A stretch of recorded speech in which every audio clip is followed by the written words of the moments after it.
PBR을 본 적이 없거든요. 돈을 갖고 있는 게 2천억이었어. 현금만. 무조건 저평가할 수밖에 없죠 사실. 외국인 현물 매수가 거의 2조예요. 지금이 이제 시작일 수 있다라는 생각을. 반갑습니다. 네, 반갑습니다. 아 벌써 2월이에요. 1월달 시장이 굉장히 힘들었습니다.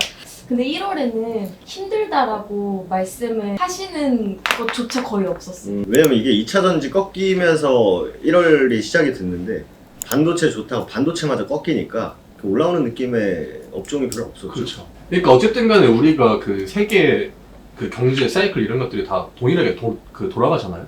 근데 우리나라만 너무 이제 그 하락이 심하다 보니까 그러니까 이게 지금 타이밍에 부지런히 올라가야 되는 게 맞는데 그게 이제 한 달 동안 이어질지는 사실 몰랐죠. 저는 한 2주 빼고 따라갈 줄 알았어요. 워낙에 이제 미장이랑 일본장이랑 다 워낙 좋았으니까. 저희가 저번 주에 코리아 디스카운트 얘기했는데 맞아. 이제 정부에서 이제 코리아 디스카운트 얘기 다 나오면서 갑자기 자동차들이 금융주들이 2011년도에 이런 시기 한번 있었대요. 이 저PBR 때가 있었다고 하더라고요. 금융 그리고 자동차, 지주사 앞글자를 따가지고 막 요상한 단어도 만들고 막 그랬더라고요. 저번 주에 결국 날아갔던 게 금융주들. 전 태어나서 금융주를 제 손으로 검색해 본 적이 저번 주가 처음인 것 같아요. 그 일본에서 얘기했던 저 PBR 그 얘기가 있어갖고 이제 그걸 이제 따라한 거죠. 개인적으로 매매할 때 그 제가 PBR을 본 적이 없거든요. 그쵸. 근데 그쵸. 지난주는 그걸 옆에다 켜놓고서 그렇죠. 이 종목이 PBR이 1 이상이냐 이하냐 그거를 찾아보고 보통 뭐 재무를 따진다라고 했을 때 중소형 우리가 뭐 대형주이지 뭐 현대차, 기아, 뭐 SK, LG 이런 기업들은 뭐 망하지 않고 그 실적도 뭐 한 번 정도 이렇게 고꾸라질 수 있지만 꾸준히 뭐 장사도 잘 되는 그런 기업이었는데 제가 문득 한 8, 9년 전에 생각나는 게 뭐였냐면 그때 기억나는 기업이 현대공업이었어요. 근데 왜 그러냐면 이 중소형주잖아요. 현대공업 좀 작은 회사잖아요. 현대공업이 그때 시총이 2천억 정도? 1,500에서 2천억 정도 했는데 돈을 갖고 있는 게 2천억이었어요. 현금만. 그러니까 지금 이제 PBR 얘기 나오는 게 결국 그거잖아요. 기업들이 갖고 있는 것 대비해가지고 주가가 지금 못 가는 그쵸. 상황. 그러니까 결국 너네들이 토지도 갖고 있고 돈도 갖고 있고 뭐도 갖고 있고 공장도 다 갖고 있는데 지금 시가총액 대비해서 주가가 이거밖에 안 되는 게 문제다라는 게 결국 PBR 1 이하가 지금 바람이 부는 결정적인 이유잖아요. 한 가지 볼 수 있는 게 우리가 다트 같은 데 들어가면은 이제 볼 수 있잖아요. 재무제표 같은 것들을. 어떤 종목의 시총, 뭐 예를 들어 2천억이다. 현금성 자산, 현금 합치면은 한 2천억 되는 종목들이 있어요. 그래서 그런 것들을 보통 뭐 저평가다 이래 했었는데 이게 한 8, 9년 전에 보고 저는 한 번도 안 봤었거든요. 근데 이게 다시 지금 불거지는 거 보면은 확실히 뭐 자동차 쪽이 지금 엄청 저평가 그렇죠. 상황인 것 같긴 해요. 저는 배당을 주는 기업이어야 좀 이렇게 그 상승세가 좀 이어지지 않을까 생각이 되고 저희가 지난주에도 그 웅탄에서 얘기했지만 주주 환원 정책이 어쨌든 간에 퍼센테이지 가장 높았잖아요. 근데 일단 기본적으로 배당을 안 주는 기업들은 갑자기 이제 뭐 그 기업이 뭐 오너가 뭐 이런 걸 한다 해가지고 갑자기 배당을 실시할 것 같진 않아요. 배당에 대한 그 메리트가 좀 있고 PBR 쪽에 메인 애들을 계속 보는 게 맞지 않을까. 그러니까 은행, 뭐 금융, 그다음에 뭐 보험, 지주사 이런 애들. 그러니까 지주사라고 하는 게 결국 몸통은 있고 그쵸. 부서들이 이제 떨어져 나가는 그쵸. 기업들이 있잖아요. 네. 그러니까 예를 들어서 뭐 지주사. LG 하면은 뭐 LG 밑에 이제 뭐 엄청나게 많은 그쵸. 그러니까 우리가 저번 시간에 쪼개기 생장 얘기했듯이 카카오가 있으면 뱅크, 뭐 게임들 이렇게 쭉쭉 나가진 것처럼 지주사들이 저평가를 받았던 게 지주사대로는 사실 매력이 없죠. 그렇죠. 왜냐면 지주사라는 게 어쨌든 간에 이제 큰 걸 이제 아우르고 있기 때문에 얘네가 주도적으로 뭘 하진 않잖아요. 달려는 느낌. 네, 그 밑에 있는 그런 쪼개져 있는 그 기업들이라든지 부서들이 뭘 해가지고 지주사의 연결 매출이 나오는 건데 결국 숫자만 딱 봤을 땐 지주사는 무조건 저평가할 수밖에 없죠 사실.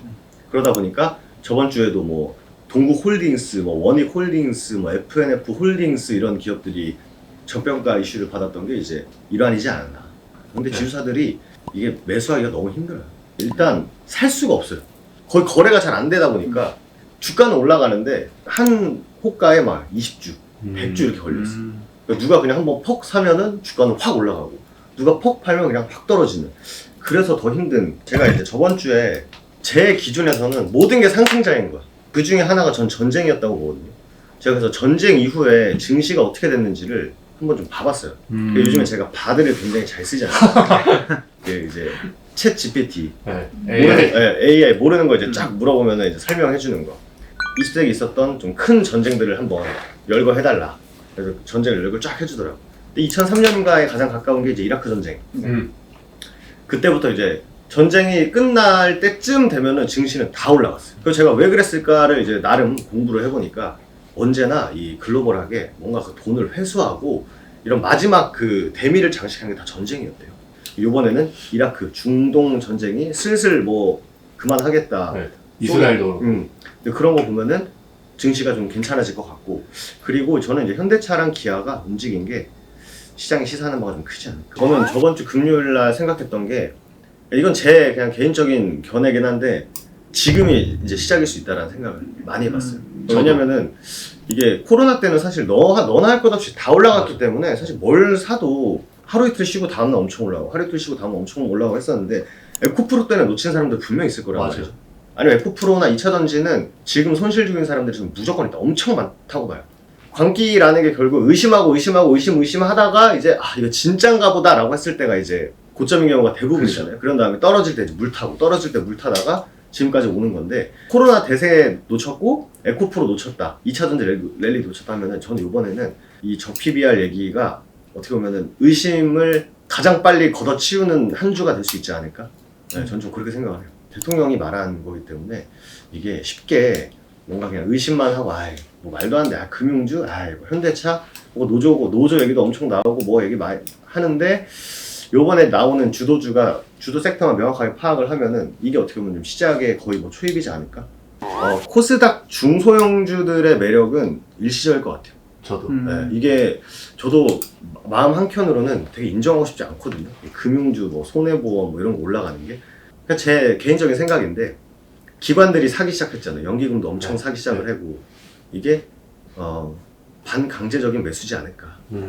약간 이제 이거 찍히면 너네 큰일 나, 정부에 반하는 행동을 하면 안 돼 라고 하는 이 제 내피셜입니다만 좀 있지 않을까. 위장에도 그 있잖아요.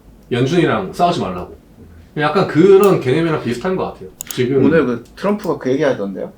뭐 파월 의장은 더 이상 연임을 시키면 안 된다 그러면서. 근데 어차피 트럼프 되려면은 아직 멀어가지고. 한 가지 더 있죠. 상패 시즌이잖아요, 이제. 근데 더욱더 뭔가 이제 재무적으로 문제 있는 기업들은 사람들이 좀 더 꺼리는데, 재무적으로 문제 있는 기업들이 상대적으로 코스닥에 많다 보니까, 그리고 코스닥에 지금 시가총액 상위 종목들의 매력적인 종목이 별로 없어요, 사실. 네. 네, 지금 뭐 HLB 쪽 그쵸. 외에는 네. 코스피 쪽으로 자금 이동을 하는데, 우리가 저번에 한번 얘기한 게 있어요. 약간 무거운 친구들은 재미는 없는데 사람들이 뭐 내일 올라가겠지, 약간 그 심리가 작년 초부터 계속 있었잖아요. 그런 심리가 한 번 더 연출되지 않을까? 그게 시사하는 바가 저는 굉장히 크다라고 봐요. 어차피 지금 코스닥으로 개인 투자하는 자금들을 23년에 다 몰아넣었거든요. 금요일날 코스피의 외국인 현물 매수가 거의 2조예요. 근데 코스닥은 1000억인가도 안 될 거예요.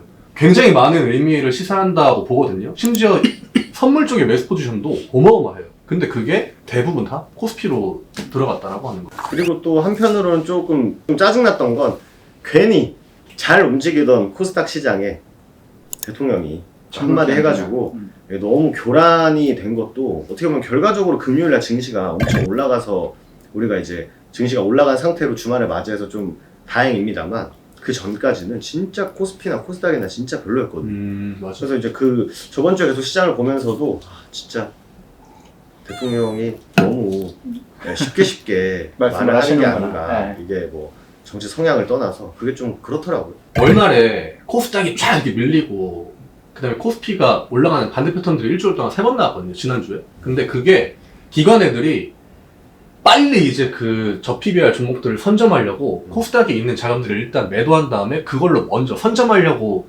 그런 포지션을 만들었다라는 이야기가 있더라고요. 코스닥에서 떨어졌던 종목들을 수급을 보면은 대부분 투식 연기금 네, 이쪽에서 네. 물량들이 많이 나갔어요. 그렇죠. 그리고 기본적으로 이제 뭔가 성장주라고 하죠. 그러니까 지금 올라가는 PBR 같은 애들이 이제 성장주는 아니죠. 성장주다 하면 이제 지금보다는 앞으로 더 좋아질, 근데 뭐 보험사가 더 좋아질 일은 그렇게 많지 않으니까. 그렇죠. 사람들이 좋아하는 뭐 바이오, 2차전지, 로봇, 반도체 이런 기업들이 거의 다 완전 진짜 고꾸라지기 시작을 하면서 올라갔기 때문에, 이 기관들이 이제 매수를 할 때 킵해둔 돈을 갖다 쓰는 게 아니래요. 그러니까 이게 지금 12월부터 연결된 게, 12월 달까지 해서 배당 먹으려고 기관들이 매수 딱 해놓고 1월 때부터 내다 팔기 시작을 했잖아요. 근데 그 가속도가 저번 주 이제 1월 막주 때부터 이제 그 매도의 속도가 엄청 빨라졌잖아요. 그러니까 그게 배당으로 챙길 거 좀 챙기고 적당히 좀 감 보다가 이게 뭔가 시장의 분위기가 딱 바뀌는 것 같으니까 그냥 그대로 있는 것. 마지막까지 다 팔아먹고 이제 글로 넘어갔다. 뭐 이런 얘기도 있긴 하더라고요. 좋습니다. 또 이제 연휴잖아요. 네. 설. 네. 또 미리 새해 복 많이 받으시고. 네. 네, 올해는 주식농사 잘 걷어보시면 좋을 것 같습니다. 수고하셨습니다. 수고하셨습니다. 네, 마무리하겠습니다.